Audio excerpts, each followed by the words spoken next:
श्रीमद् भगवद गीता कक्षा 41वीं चतुर्थ अध्याय।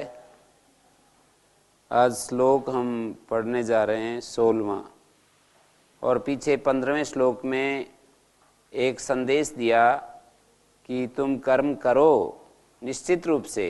यदि तुम अज्ञानी हो तो ज्ञान प्राप्त करने के लिए, अपने चित्त को शुद्ध करने के लिए कर्म करो, और यदि तुम ज्ञानी हो तो लोक संग्रह के लिए कर्म करो। और पूर्व ही पूर्वतरम कृतम, ये एक महत्वपूर्ण संदेश दिया है कि जैसे पूर्व लोगों ने पूर्वतरम कर्म कृतम, पहले जैसे कर्म किए हैं वैसे तुम करो। माने यदि तुम्हारे कर्मों से चित्त शोधन भी नहीं हो रहा है और लोक संग्रह भी नहीं हो रहा है तो ऐसे कर्म साधक को नहीं करने चाहिए। साधक के लिए वही कर्म करने विधेय हैं, वही कर्म करने चाहिए जिनसे दो प्रयोजन सिद्ध होते हैं, या तो चित्त शुद्धि होती है और या फिर लोक संग्रह होता है। ये पूर्व ही पूर्वतरम कृतम का अभिप्राय है। इसलिए शंकराचार्य जी ने एक शब्द लिख दिया कि पूर्व ही जनकादि भी पूर्वतरम कृतम न अधुनातनम कृतम निर्वर्तितम। आजकल जैसे कोई व्यक्ति कामना को पूर्ण करने के लिए अपने कर्म करता है, कोई इच्छा पूर्ति के लिए कर्म करता है, वैसा साधक को उस प्रणाली से, उस शैली से कर्म करना नहीं होता है। पूर्व जो जनकादि ने जैसे कर्म किए हैं उसी शैली में तुम्हें कर्म करना है। गुरुजी, कैसे पता चलेगी कि जो कर्म किया जा रहा है वो उससे ही चित्त की शुद्धि हो रही है और किसी चीज से चित्त की शुद्धि नहीं हो रही है? जो कर्म कर रहे हैं उसी से ही हो रही है, ऐसे कैसे पता चले? नहीं, कई कारण है ना। चित्त शुद्ध करने के कई उपाय हैं। हम अपने विचार के द्वारा भी अपने चित्त को शुद्ध करते हैं। विचार के द्वारा हम अपने कर्म चित्त को शुद्ध करते हैं। विचार करते हैं कि मेरा इस अमुक वस्तु में राग है, द्वेष है। चित्त की अशुद्धि क्या है? चित्त की अशुद्धि मानी राग और द्वेष, प्रियता अप्रियता। जो प्रीफरेंसेस बोलते हैं, हमारे चित्त की जो आसक्तियां हैं कि हमारा चित्त इनको पसंद करता है, इन चीजों को पसंद नहीं करता, वही चित्त की अशुद्धि कही है। चित्तस्य शुद्धे कर्म, ऐसा शंकराचार्य जी का एक बड़ा वाक्य मिलता है विवेक चूड़ामणि पुस्तक में, कि कर्म जो होते हैं वो चित्त शुद्धि के लिए हुआ करते हैं, न तो वस्तु उपलब्ध है। वस्तु का मतलब आत्मा, आत्मा की उपलब्धि के लिए। वस्तु का अर्थ ये नहीं, वस्तु मानी आत्मा। आत्म उपलब्धि के लिए कर्म नहीं होते, चित्त शुद्धि के लिए कर्म होते हैं। जब हमारा चित्त शुद्ध हो जाता है तो फिर आत्मा तो उपलब्धि है। बाधा क्या है? चित्त की अशुद्धि ही आत्मा उपलब्धि में बाधा है। जो चित्त की अशुद्धि को हटाने के लिए कर्म होते हैं, अर्थात हम अपने कर्मों के द्वारा अपने राग और द्वेष को क्षीण करते हैं। जब निरपेक्ष होकर के कर्म करेंगे, निष्काम भाव से कर्म करेंगे, फल की आशा से रहित होकर कर्म करेंगे, डूअरशिप के भाव से ऊपर उठकर कर्म करेंगे, तो हमारा चित्त जो आसक्त होता है एक एक चीज में, या उसमें जो अप्रियता होती है वो हट जाएगी। जब कर्तृत्व के अभिमान से रहित होकर या फल आशा से, फल की इच्छा से रहित होकर कर्म करेंगे, तो यही तो अशुद्धि है कि पकड़े रहती है हमें। अविद्या के रहते हुए या देहाभिमान के रहते हुए कुछ चीजें हैं कि ऐसा होगा तो ऐसा होगा, कारण कार्य के नियम। आज प्रातः काल से मेरे को पता नहीं, एक चीज ऐसे बार बार आ रही, विशेष फोकस होता है ना किसी चीज में, तो किसी व्यक्ति को सामने रख करके मैंने विचार किया कि उनको क्रोध बहुत आता है, उसका कारण क्या है? तो मेरे मन में एक विचार आया कि इसके मूल में कामना ही कारण है। कामात क्रोधो विजायते, ऐसा ये जो वचन है गीता का, कि मूल में कामना है। अर्थात क्रोध से पहचान होती है कि हमारे चित्त में कामना है। यदि हमें क्रोध आता है, सीधा सा उसका गणित है कि उसके मूल में कामना है। अपना अपना हमें परीक्षण करते रहना चाहिए कि कहीं भी किसी बिंदु पर भी आप ये इस बात को फेल नहीं कर सकते, इस व्याप्ति को हटा नहीं सकते आप कि जहां जहां क्रोध है वहां वहां कामना भी है, जहां जहां धुआं है वहां वहां अग्नि जरूर मिलेगी। तो जहां जहां क्रोध है वहां वहां कामना मूल में अवश्य मिलेगी। कामना बिना क्रोध के भी रह सकती है, पर क्रोध बिना कामना के नहीं रह सकता। जैसे अग्नि तो बिना धुएं के भी रह सकती है, हीटर में या चिलकती हुई अंगारे में। कोई जैसे अंगारे बन गए हैं और धुआं नहीं उठ रहा है तो अग्नि तो मिल जाती है, पर धुआं बिना अग्नि की नहीं मिलती।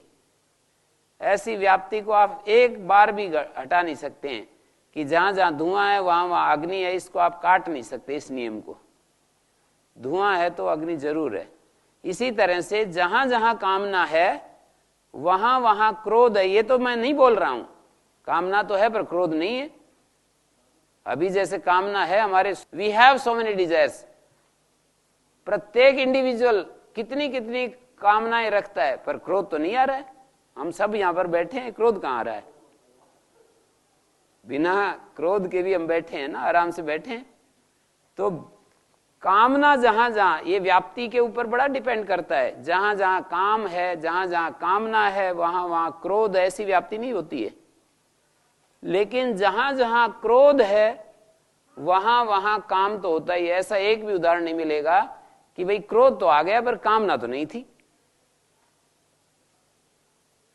ये एक सामान्य जो परिस्थिति है जिसको आप क्रोध कहते हो कि योगेश्वर भी तो मार काट करते हैं, और वो तो क्रोध ही नहीं है। योगेश्वर जैसे लोग हिंसा करते हैं उसको हिंसा ही नहीं कहते हैं। जैसे जज जो है फांसी पर चढ़ाता है किसी अपराधी को, तो वहां कितना बड़ा दंड दे रहा है, पर क्रोध तो नहीं है। तो ऐसे योगेश्वर तो उस स्थिति में, भगवान भी तो कितना सारे हमारे को हमारे कर्मों के अनुसार बड़ा निर्दयतापूर्ण ढंग से हमारे को घसीटते हैं, लेकिन क्रोध तो नहीं होता है। गुरुजी, जैसे घर में माता पिता बच्चों को डांट फटकार करते हैं, क्रोध करते हैं, तो उस स्थिति को कैसे समझें? कामना होती है इसलिए क्रोध करते हैं जी। वो तो कहते भी हैं कि जी गुस्सा बहुत आता है बच्चों के ऊपर। क्यों आता है पूछते हैं हम लोग, तो कहते हैं कि वो वस्तुएं बिगाड़ देते हैं, वो ऐसा करते हैं, पढ़ाई नहीं करते हैं, तो बड़ा गुस्सा आता है। तो कामना तो है ही ना, वो चाहते हैं कि ये गड़बड़ ना करें। तो उसको कामना कहेंगे गुरुजी? क्रोध जहां भी है उसके मूल में कामना आपको मिलेगी। कामना का मतलब क्या है कि ये व्यक्ति ऐसा करे, ये व्यक्ति ऐसा नहीं करे। कामना की व्याख्या क्या है? कोई व्यक्ति को ऐसा करना चाहिए, ऐसा नहीं करना चाहिए। तो गुरुजी, जो प्रशासन में लगे हुए हैं तो वो तो चाहते हैं कि ऐसा ना हो, तो लेकिन उस जो प्रशासन में लगे हुए हैं उनको तो गुस्सा आएगा ही। इसका मतलब क्यों आएगा? योगेश्वर को तो नहीं आता था, और जज को तो नहीं आता है। प्रशासन का अंग होता है जज, जो कोर्ट होती है वो प्रशासन का अंग होता है। उसको तो गुस्सा नहीं आता है। वो तो 20 साल की सजा भी देते समय गुस्सा नहीं आता है। बिल्कुल माइंड शांत रहता है, एकदम कूल रहता है एकदम। और फांसी पर चढ़ाते समय भी उसको गुस्सा थोड़ी आता है। किसी को फांसी की, जज को सुनाए बिना थोड़ी फांसी लगती है, उठा करके वहां खड़ा कर देते हैं उसको। पहले जज उसको लिखता है कि इसको फांसी दे दी जाए, उसके ऑर्डर पास होते हैं, उसके हाथ से लिखा जाता है, और फिर वो जा करके उसको पकड़ते हैं। और जल्लाद को भी गुस्सा कहाँ आता है? जो फांसी पर चढ़ाता है ना, वहां पर प्रैक्टिकली जहां खड़ा होकर के उसको वो तख्ता खींचता है या जो भी करता है, वो आजकल जो भी प्रोसेस है उस समय जो होता था, तो उसको गुस्सा थोड़ी आता है। आराम से वो, ठीक है, उसका कर्म है वो। तो गुस्सा तो हमारी कामना यदि जुड़ेगी तो गुस्सा आएगा, चाहे प्रशासन में है या घर में है या परिवार में है। आप स्वयं भी इसका प्रयोग करके देखना।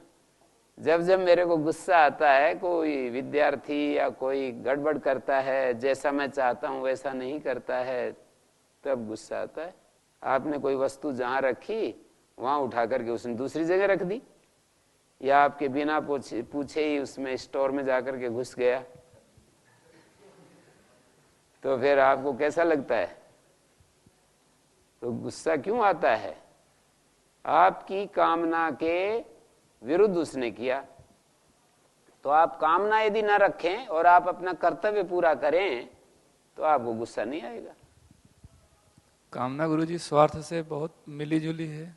स्वार्थ से भी मिली जुली होती है और अज्ञान से भी होती है। स्वार्थ नहीं होता है, हमारे अविवेक के कारण भी कामना अपना काम करती रहती है।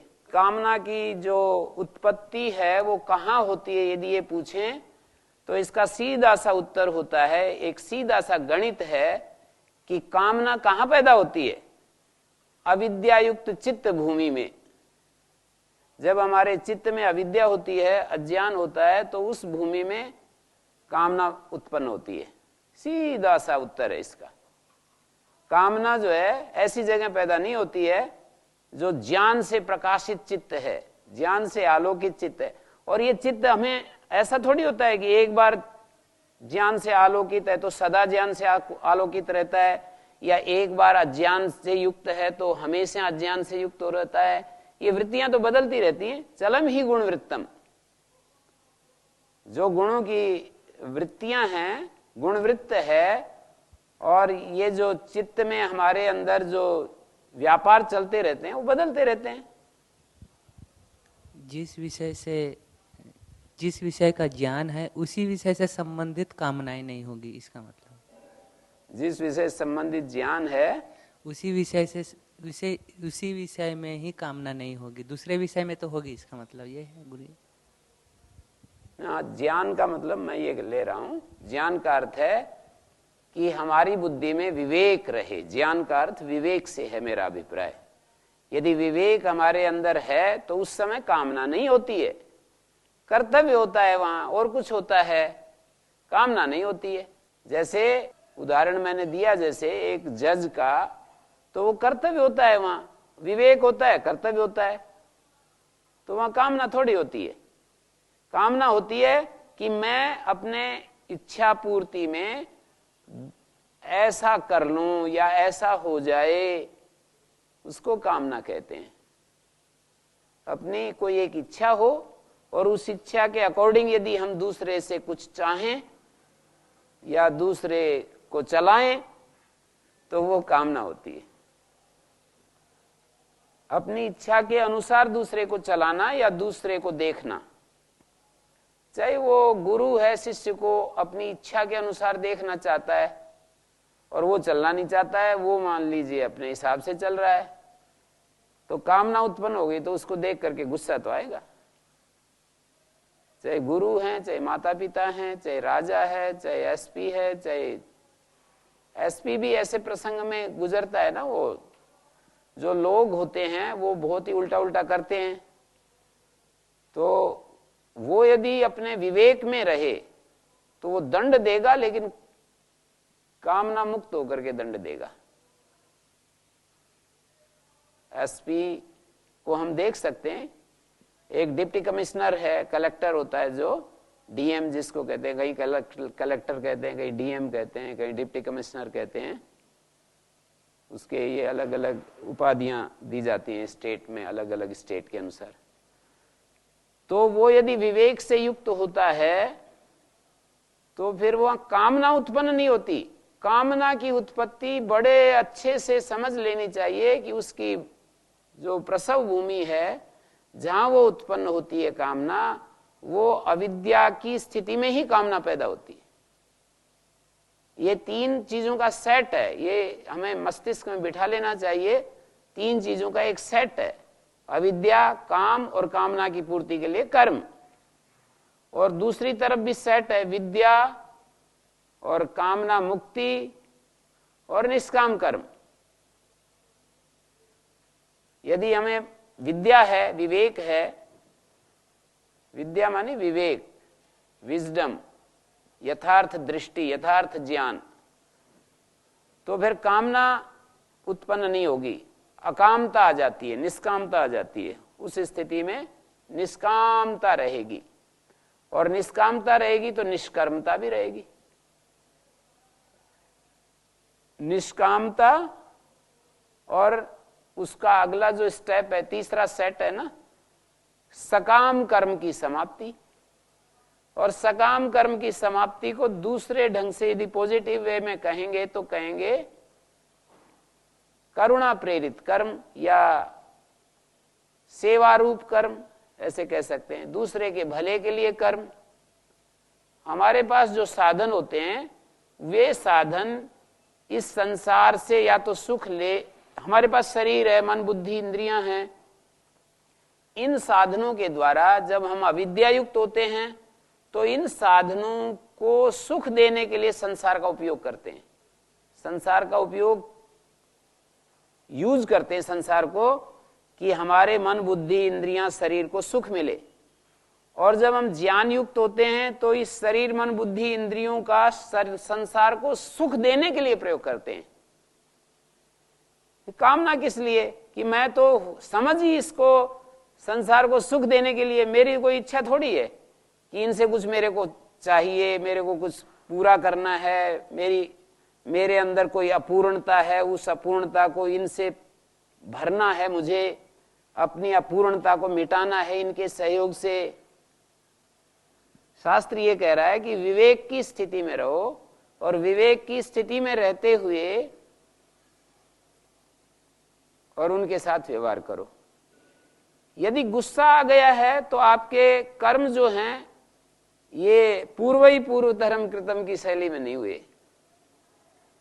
आपको क्रोध आ गया है, आपको लोभ आ गया, क्रोध और लोभ तो कामना के ही वो हैं, विस्तार हैं। लोभ भी कामना का ही विस्तार है। ऐसा नहीं कि कामना के बिना लोभ हो जाता है, पहले कामना आती है फिर उसका विस्तार होता है लोभ। हम उस कामना के चलते हम आगे उसको और एक्सटेंशन करते हैं, उस इच्छा को और बढ़ाते हैं, उसी को लोभ कहते हैं। और उस हमारी इच्छा में कोई अवरोध होता है, उसी का नाम क्रोध है। ये तो बहुत ही अच्छे से समझने की चीज है, और बड़ा हमारी दृष्टि साफ हो सकती है इस एक चीज के समझने से। हम सजग हो सकते हैं कि यहाँ पर भगवान गुरु निर्देश देते हैं अर्जुन को, हमको, युद्धस्व विगतज्वर। ये युद्ध ही तो है संसार भूमि में, जहां भी हम लगे हुए हैं। कोई कार्यालय में काम करता है, कोई स्टोर में काम करता है, कोई पाकशाला में काम करता है, कोई विद्यार्थियों को संभालता है। ये सारा युद्ध भूमि है, युद्ध क्षेत्र है, ये धर्म क्षेत्र कुरुक्षेत्र है ये। तो इस धर्म क्षेत्र और कुरुक्षेत्र में युद्धस्व विगतज्वर, ऐसा भगवान का संदेश है हमारे लिए। तो हम यदि युद्ध भूमि में खड़े हैं तो वहां देखो, युद्ध भूमि में कोई प्रसाद थोड़ी मिलता है। वहां कभी इधर से कोई बाण लगेगा, कोई इधर से पीछे से बाण लगेगा, कोई ऊपर से लगेगा, कहीं कुछ होगा कहीं कुछ होगा, ये तो होगा ही। कहीं से खून बहेगा, कहीं कुछ होगा। तो उसमें भी प्रशांत अवस्था में रहते हुए और अपने युद्ध को जारी रखना है। उनके साथ जब युद्ध होता है तो मनुष्य का मन एक इस बात को समझ ले तो कितना सारा शास्त्र, गीता का सार आ गया कि भाई कामना मुक्त होकर के कर्म करने हैं और स्थिर मति से कर्म करने हैं। और हमें कभी भी उसके सिग्नल्स हैं, ये कामना है या नहीं है, इसके जो चिन्ह हैं वो क्या हो सकते हैं। गुस्सा आ गया तो कामना है, लोभ आ गया तो कामना है, ईर्ष्या आ गई तो कामना है, द्वेष आ गया तो कामना है, और अहंकार आ गया तो कामना है। कहीं पर आदमी कहता है कि अच्छा मेरे कोई ऐसा समझता है अहंकार, कोई हमें प्रणाम करता है या नहीं करता है और हमें अच्छा महसूस नहीं होता है तो कामना है। सब कामना के फैलाव हैं ये, जो कुछ भी हमारे चारों तरफ जो हम जीते हैं और उसमें जो हम व्यवहार करते हैं। जैसे आचार्य कुलम के कुछ बुजुर्ग लोग यहाँ पर बैठे हैं, वहां पर ब्रह्मचारी मानी बच्चे कुछ उल्टा पुल्टा करते ही हैं। ये तो जब हम उल्टा पुल्टा कर सकते हैं तो दूसरे नहीं करेंगे। आप सोच सकते हैं कि हम जब स्वयं जो दूसरों पर गुस्सा करता है वो भी तो उल्टा पुल्टा होता है, उससे भी तो कुछ ना कुछ अस्त व्यस्त होता है, या बिल्कुल वो कहीं पर भी भूल चूक नहीं करता। तो जब वो कर सकता है जो दूसरों के संरक्षण में लगा हुआ है और उससे भूल हो सकती है, तो दूसरे से भी भूलें हो सकती हैं। तो मैं ये नहीं कह रहा दूसरे से भूलें होती रहें, उनको अनदेखा करते रहें, उनको सुधारने के लिए देखो आदर्श स्थिति प्रस्तुत कर रहा हूं मैं, शास्त्र का अभिप्राय आपके सामने रख रहा हूं। आप कितना कर पाते हैं कितना नहीं कर पाते हैं ये तो एक अलग बात है, और उसके लिए आदर्श तो यही है कि हमें कर्म करना है और हमें क्रोध नहीं करना, हमें लोभ नहीं करना, ईर्ष्या द्वेष नहीं करनी, और इनका मूल जो है वो कामना है। इन सब के मूल में कामना है। इसलिए कामना को इतना साधक के लिए काम को पीछे तीसरे अध्याय के अंतिम जो प्रकरण है कि ये ऐसी कौन सी चीज है कि अनिच्छन अपि वार्ष्णेय बलादि नियोजिता, जैसे कि आदमी बलपूर्वक उस काम को करने के लिए अथकेन प्रयुक्तो यम पापम चरति पुरुष अनिच्छन अपि वार्ष्णेय बलादि नियोजिता, ऐसा जिज्ञासु अर्जुन के द्वारा भगवान गुरु के सामने अपनी समस्या रखी गई। तो उन्होंने यही कहा काम एष क्रोध एष रजोगुण समुद्भव महाशनो महापापमा विध्येनम ही वैरिणम, और वहां पर बताया है ज्ञान को एवं बुद्धे परम बुद्ध्वा संस्तभ्यात्मात्मना जही शत्रु महाबाहो काम रूपम दुरासदम। ये काम रूप जो है वहां पर काम का मतलब व्यापक अर्थ लेना चाहिए। जो भी एक कोई हमारे अंदर बहुत ज्यादा वेग युक्त कामना होती है तो उसमें हम बिल्कुल बेहोश हो जाते हैं, अपने उसको विवेक को सर्वथा खो बैठते हैं, और फिर क्या क्या हो जाता है, हत्या तक कर देते हैं। किसी का जीवन लेना, किसी को जीवन नहीं दे सकते, और जीवन लेना कितनी बड़ी बात है, जीवन तो दे नहीं सकते और जीवन ले लेते हैं। तो एक कामना का जो दृश्य है इसको आप साधक लोग हो, आप इस पर विचार करो। हाँ जी, क्या पूछ रहे हैं? ओम गुरु जी, ऐसा पढ़ा गया कि जैसे श्री रामचंद्र जी हैं, श्री कृष्ण भगवान जी हैं, तो वध तो उन्होंने भी किया था कुछ लोगों का, राक्षसों का, तो वो किस उद्देश्य से किया उन्होंने? वो तो ऐसे ही किया ना, जैसे जज वध कर देता है जी। तो उसमें भी क्रोध की तो बात, जज में क्रोध होता है? मुझे नहीं लगता क्रोध होता है। नहीं, क्रोध तो जज में तो आपने बताया कि नहीं है, लेकिन उन्होंने नहीं, मैंने तो बता दिया, मेरे बताने से क्यों स्वीकार करो? आप भी विचार करो, आप विचार करो जी। केवल मेरे बताने से स्वीकार करने की बात नहीं है, आप भी विचार करो कि जज में क्या क्रोध होता है। एक ठीक अच्छा जज है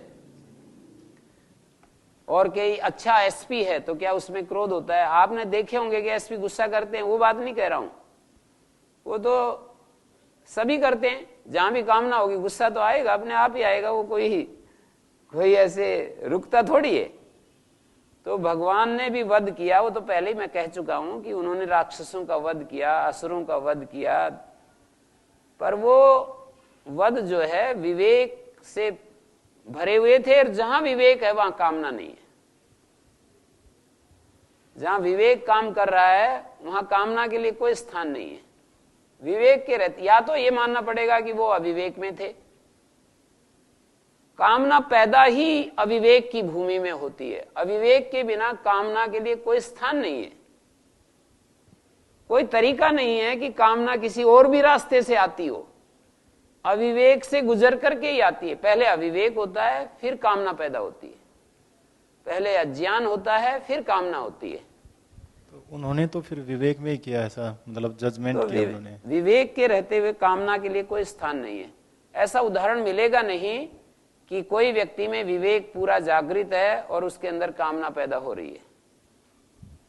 ये बहुत ही विशेष, मुझे ही इसमें, मैं भी एक श्रोता बनकर सुन रहा हूं इन बातों को जो मैं आपके सामने प्रस्तुत कर रहा हूं। कोई सुना रहा है, मैं भी सुन रहा हूं। ये चीज इतनी मानी दिव्य मुझे महसूस हो रही है कि एकदम ये तो ऐसा, ये ऐसा है, ये ऐसा है। विवेक के रहते हुए कामना के लिए कोई जगह नहीं, और अविवेक के रहते हुए काम मुक्त होना असंभव है। हाँ जी।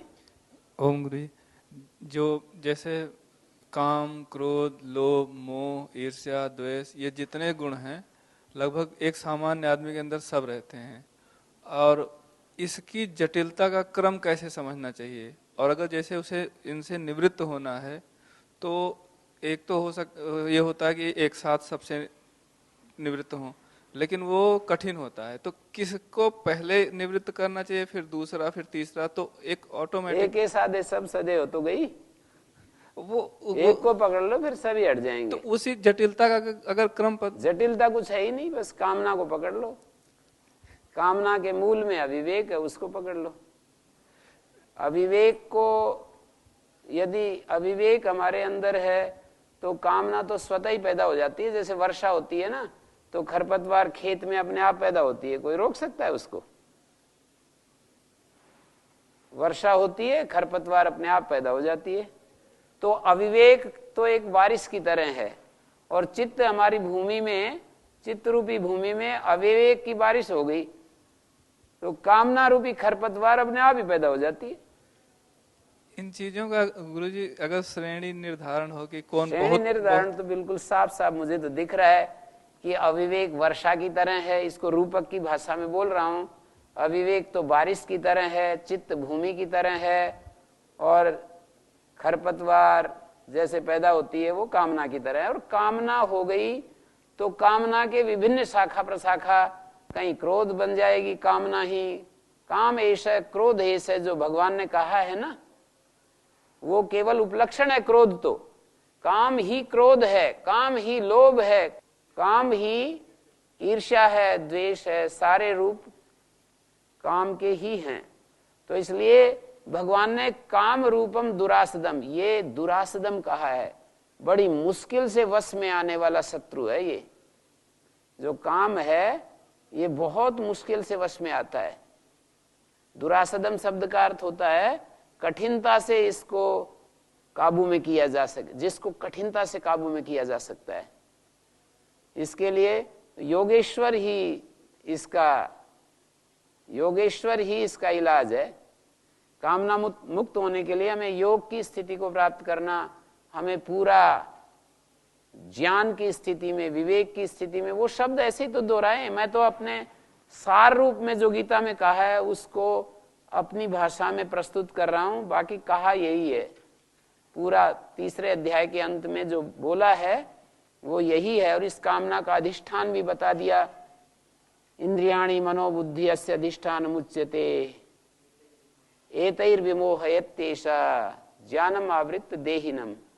एतैर्विमोहयत्येषा, ये इन अधिष्ठानों के द्वारा देही को घुमाता रहता है। तो यहां पर कामना प्रेरित होकर के यदि तुम्हारे कर्म होंगे तो वो पूर्व जनकादि के द्वारा किए गए कर्म नहीं माने जाएंगे, और इस तरह से तुम्हें कर्म नहीं करने। यदि तुम अपने को जिज्ञासु कहते हो, तुम अपने को साधक कहते हो, तुम अपने को योग मार्ग का पथिक कहते हो, तो तुम्हें जो है ऐसा करना चाहिए। हाँ जी, प्रणाम गुरुजी। गुरुजी आपने बतलाए थे कि यदि आप अनात्मज्ञ हो तो आत्मा शुद्धि करने के लिए कर्म करो, यदि आप आत्मज्ञ हो तो लोक संग्रह करने के लिए कर्म करो। तो ये आत्मशुद्धि और लोक संग्रह दोनों में अंतर इतना पता नहीं चलता है। नहीं, यदि उन्होंने ये कहा, यहां पर एक शब्द डाला हुआ है, अनात्मज्ञ हो। यदि तुम आत्मज्ञान नहीं रखते हो तो वो क्यों नहीं रखते हो? तो अशुद्धि के कारण नहीं रखते हो। अशुद्धि के चलते, अज्ञान के चलते। अज्ञान किस रूप में? कई रूपों में अज्ञान होता है।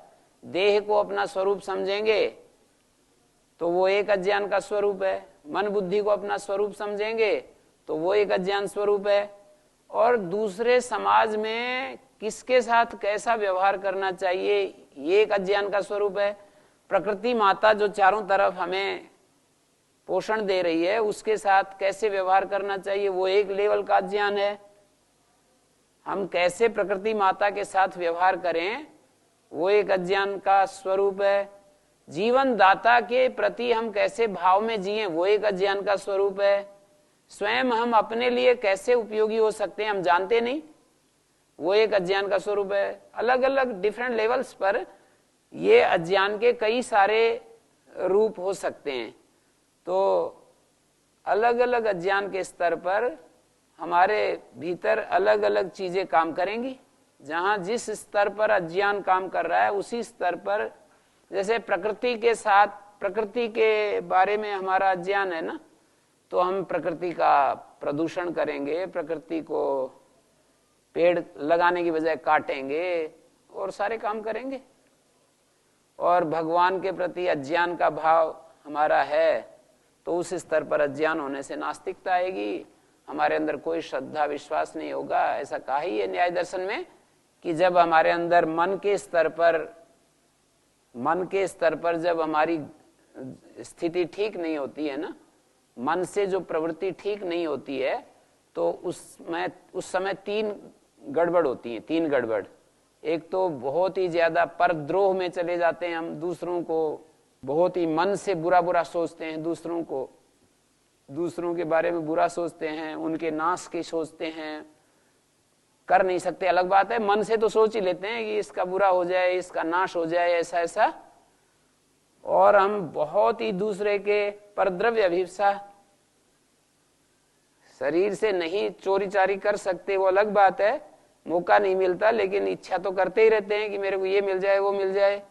और नास्तिकता, जब मन के स्तर पर होता है गड़बड़ तो एक नास्तिकता का अर्थ है कोई ऐसी शक्ति नहीं है, सब ये बेकार चीजें बना रखी हैं, ऐसी नास्तिकता का भाव आता है हमारे मन में।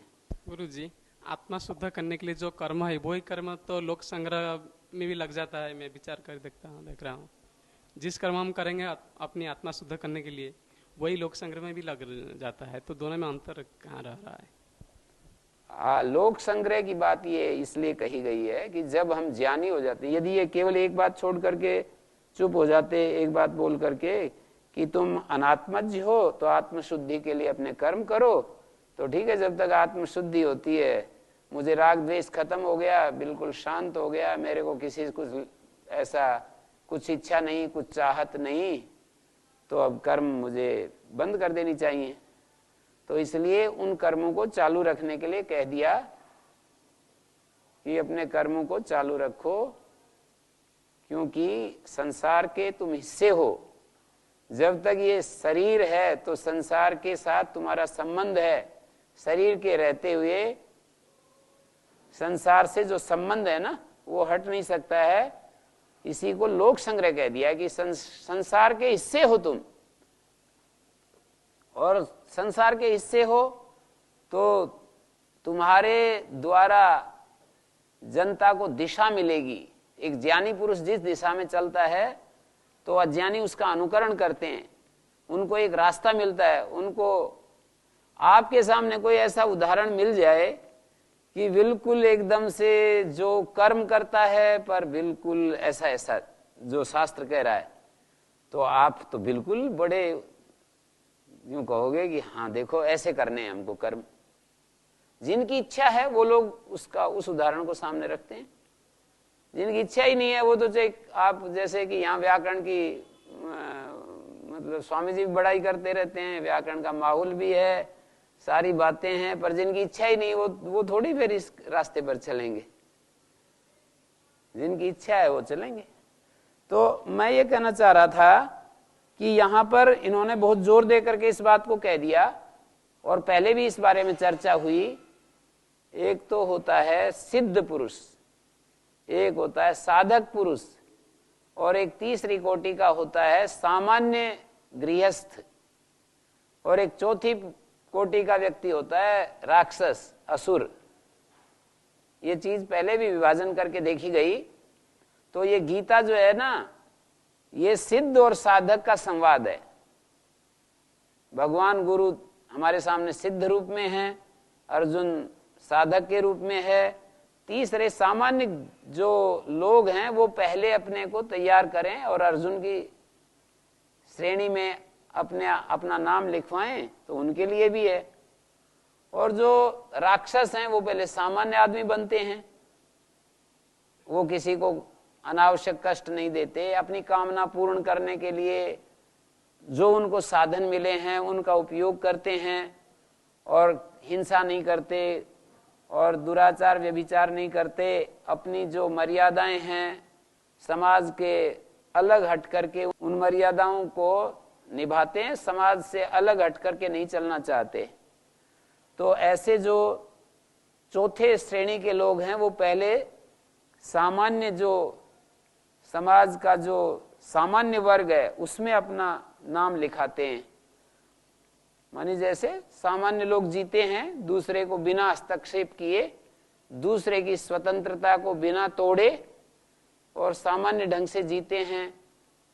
फिर जब वो ऐसी स्थिति में आ जाते हैं तो उनके अंदर यदि उससे भी ऊपर उठने की बात आती है तो फिर वो जिज्ञासु बनते हैं, वो खोज करते हैं कर्म क्या है, अकर्म क्या है, विकर्म क्या है, और हम कैसे मुक्त हो सकते हैं, कैसे भगवान के प्रिय हो सकते हैं, कैसे हम अपनी वासनाओं को, संस्कारों को क्षीण कर सकते हैं, कैसे अपनी प्रवृत्तियों को बदल सकते हैं। ये सारी खोज करने की बातें जिज्ञासु के अंदर फिर आती हैं, उत्पन्न होती हैं। आगे चर्चा वही कर रहे हैं। किम कर्म किम अकर्म इति कवयोप्यत्र मोहिता तत्ते कर्म प्रवक्ष्यामि यज्ञात्वा मोक्ष से शुभात। पीछे तो कह ही दिया कि तुम्हें वो कर्म करने हैं जो तुम्हारे चित्त को शुद्ध करें या तुम समाज को मार्गदर्शन करो। लेकिन इसमें बात समझने की यह है, कर्म में तो बड़ा वैषम्य देखा जाता है, महान वैषम्य। किम कर्म किम अकर्म। मेधावी लोग भी इस विषय में, कर्मादि के विषय में मोह को प्राप्त हो जाते हैं। ये भगवान गुरु की वाणी है। क्या कर्म क्या अकर्म, कवयोप्यत्र विद्वांसोप्यत्र मेधाविनोप्यत्र मोहिता मोहम गता मोहम प्राप्ता। मेधावी भी मोह को प्राप्त हो जाते हैं। तत्ते कर्म प्रवक्ष्यामि, मैं तुम्हें वो कर्म बताऊंगा, यज्ञात्वा मोक्ष से शुभात, जिसको जानकर तुम अशुभ से मुक्त हो जाओगे।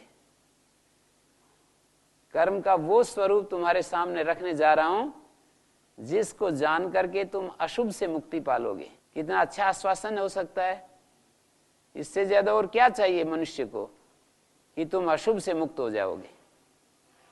कर्म से अशुभ से मुक्ति दिला रहे हैं। कर्म करो, दोनों काम होंगे।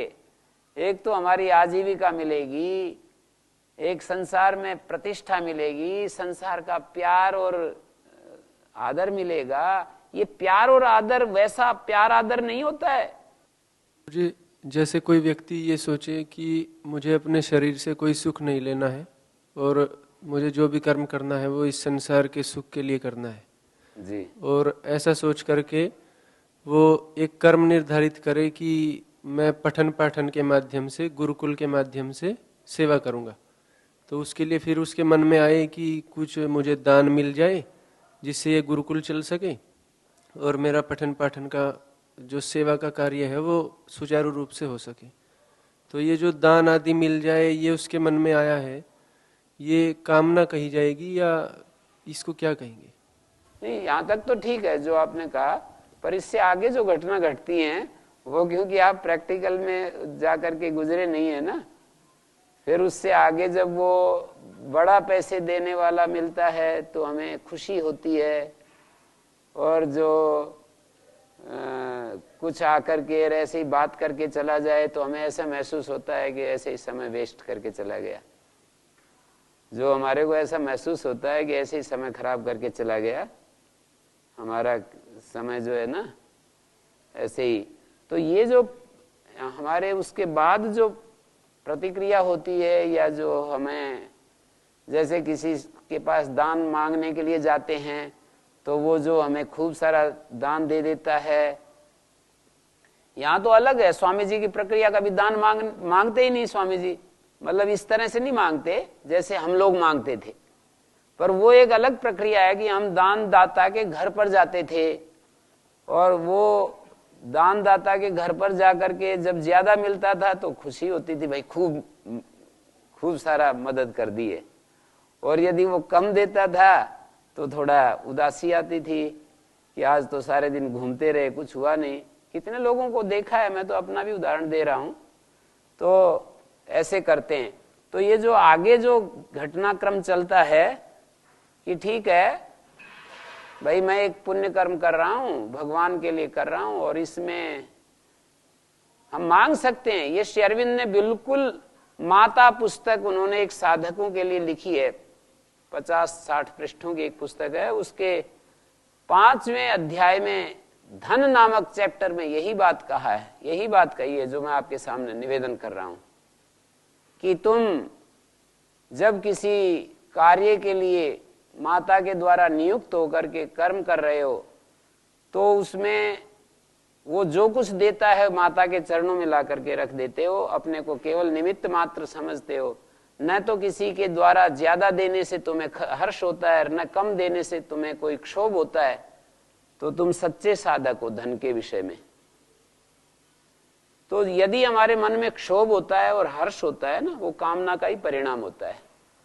आप कीजिए काम, ये तो भगवान का काम कर रहा हूं और भगवान का काम तो ऐसे ही होगा। यदि हमने ऐसा सोचा कि हम अपना काम करेंगे और सबको हम समदृष्टि से देखेंगे, कोई देने वाला है उससे को भी इतना ही आदर से। मैं इस बिंदु पर ये घटना सुनाई कि जैसे हम कोई बड़ा व्यक्ति, पैसे वाला व्यक्ति आता था तो उसके साथ अलग व्यवहार करते थे। आप कहोगे कि ये तो यथा योग्य व्यवहार है, और पैसा नहीं देने वाला है तो उसके प्रति अलग व्यवहार करते थे। आप ये कहोगे कि तो यथा योग्य व्यवहार है। यथा योग्य व्यवहार तो होता है, पर यथा योग्य व्यवहार में प्रीति का अंतर नहीं होता है। स्वामी दयानंद ने जो एक नियम बनाया है ना व्यवहार जगत का, सबसे प्रीति पूर्वक धर्मानुसार यथा योग्य वर्तना चाहिए। यथा योग्य कहकर छुट्टी नहीं होती है, प्रीति पूर्वक धर्मानुसार। प्रीति का अंतर हो जाता है, प्रीति का अंतर तो नहीं होता है यथा योग्य व्यवहार में। मानी उसको भी हम ऐसे ही प्यार भरी नजर से देखते हैं और दूसरे को भी प्यार भरी नजर से देखते हैं। उसके बाद जो अंतर आता है, हमारी प्रीति का यदि अंतर आ जाता है तो ये हमारे राग और द्वेष के कारण आता है, हमारे स्वार्थ के कारण आता है, हमारी कामना के चलते आता है। हमारे भीतर कामना होती है, इसलिए प्यार की कमी हो जाती है। जहां कामना में पूर्णता उतनी पूरी, हमारी वो कामना पूरी नहीं होती है, तो उसके अनुसार, तो जैसे एक राजनेता के सामने कितनी तरह की बातें करते हैं, कितनी बड़ाई करते हैं, इसको मैं कह रहा था कि ये आदर प्यार नहीं है। आप जिस जगह भी रहते हैं और वहां आपको जो एक आदर और प्यार मिलता है, उससे हमारे मन में एक रस की उत्पत्ति होती है। वो आदर प्यार मिलता है जब हमारे अंदर समदृष्टि होती है, हमारा व्यवहार दूसरों के प्रति क्षोभ रहित, क्रोध रहित होता है, स्वार्थ रहित होता है, अपेक्षा रहित होता है। जितना हम दूसरों से निरपेक्ष होते हैं, दूसरों के साथ सद्भाव में रहते हैं, तब दूसरे की तरफ से हमें आदर प्यार मिलता है। और उस आदर प्यार की बड़ी कीमत होती है। उससे हमारे मन में एक शांति आती है, एक रस की उत्पत्ति होती है। और जहां रस की उत्पत्ति होती है, कामना के लिए कोई जगह नहीं मिलती। रस की भूमि में कामना पैदा नहीं होती। जैसे विवेक की भूमि में कामना पैदा नहीं होती, वैसे ही रस की भूमि में भी कामना पैदा नहीं होती है। मैंने पहले, थोड़ी देर पहले, विवेक की प्रशंसा में ये वाक्य बोला था कि जहां विवेक है वहां कामना पैदा नहीं होती। ये दूसरी दृष्टि से एक बात देखनी चाहिए कि जहां रस हमारे जीवन में आता है, रस की उत्पत्ति होती है, तो वहां काम के लिए कोई जगह नहीं है। ये जो कामनाएं हैं वो नीरसता में ही पैदा होती हैं। काम का जो एक स्थूलतम रूप है ना, जो देह संपर्क, देह के साथ जो संपर्क कहते हैं, वो भी नीरसता में ही पैदा होता है। किसी आदमी में पूरा रस भरा हुआ हो, हमेशा हर क्षण रस से लबालब भरा हुआ हो, उसको वो चीज कैसे आएगी, उसका ध्यान ही नहीं आएगा। वो कृष्णमूर्ति जगह जगह एक बात कहते हैं कि जब हम अपने जीवन में नीरस हो जाते हैं तो एक ही रास्ता ढूंढते हैं अपने आप को कि केवल इसी प्रक्रिया से हमें रस मिलेगा, और उस समय हम अपने आप को सेल्फ फॉरगेटफुल में चले जाते हैं कुछ क्षणों के लिए, और हम समझते हैं कि हम अपने अहम को भूल जाते हैं उस समय, और उस समय हमें ऐसा लगता है कि हम बड़े आनंद की स्थिति में रहे। वो जो सेल्फ फॉरगेटफुलनेस जो काम वासना के द्वारा, काम वासना को पूर्ण करके जो हम उस स्थिति को प्राप्त करते हैं, यदि हम उसके बिना भी ज्ञान की स्थिति में यदि उस अहम भाव से मुक्त रह सकें, अपने देह के साथ जो हमारा भाव होता है, अपने व्यक्तित्व का जो अभिमान होता है, उससे यदि मुक्त होकर के रह सकें, तो हम उसी एक ब्लिस की स्थिति में, एक पूरे हैप्पीनेस की स्थिति में, पूरे आनंद की स्थिति में रह सकते हैं। ये महापुरुषों ने अपने जीवन का सार हमारे सामने रखा है, और कोई भी व्यक्ति इन बातों को परीक्षण करके देख सकता है, टेस्ट करके देख सकता है कि ये इन चीजों में कितना सत्य है। तो कामना, रस की भूमि में भी कामना के लिए कोई जगह नहीं होती है, और जब हम जीवन जीते हैं और हमारा जीवन दूसरों के लिए सद्भाव में होता है, ये बहुत ही, मुझे ये बात एकदम से स्पष्ट नजर आ रही है। किन्हीं व्यक्तियों के साथ मैंने सद्व्यवहार किया और मैंने देखा कि बदले में उन्होंने प्यार दिया, बदले में उन्होंने प्रेम दिया, प्यार दिया, आदर दिया, और हमारा मन कितना शांत रहता है।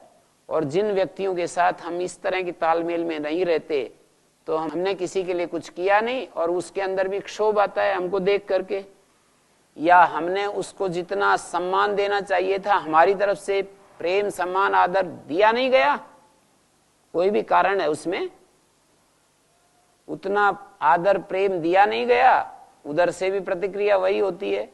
वहां हमारा मन अशांत हो जाता है और जीवन में उस समय हमने देखा है नीरसता आ जाती है।